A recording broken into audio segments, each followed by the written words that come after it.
দেশি কবুতর কিভাবে লালন পালন করবেন আজকে সেটাই কথা বলবো।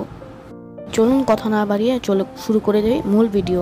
তো সর্বপ্রথমে আপনাদেরকে দেশি কবুতরের জন্য একটি খাঁচা ব্যবহার করতে হবে। খাঁচার সাইজ হবে 18-24 অথবা 16-20 1 ইঞ্চি গ্যাপের কবুতরের খাঁচা, এখানে যেমনটা আপনারা স্ক্রিনে দেখতে পাচ্ছেন এখানে।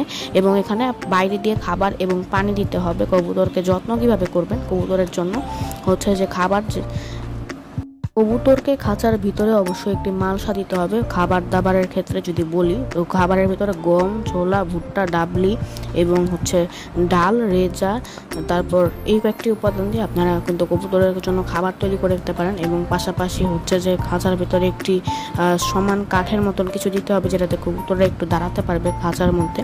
এবং খাঁচায় আর বেশি কিছু দেওয়ার কোনো দরকার নেই। এবং এরকম একটি মালসা দিবেন। এখানে কিন্তু বাচ্চাও হয়েছে কবুতরের। আর হচ্ছে যে এর পরবর্তীতে যেটা বলবো কীভাবে ডিম বাচ্চা করবেন। ডিম বাচ্চা করানোর ক্ষেত্রে কবুতরের যেন কোনো পুষ্টির ঘাটতি না হয় সেদিকে অবশ্যই খেয়াল রাখতে হবে, যাতে করে কবুতরগুলো সুস্থ সবল থাকতে পারে।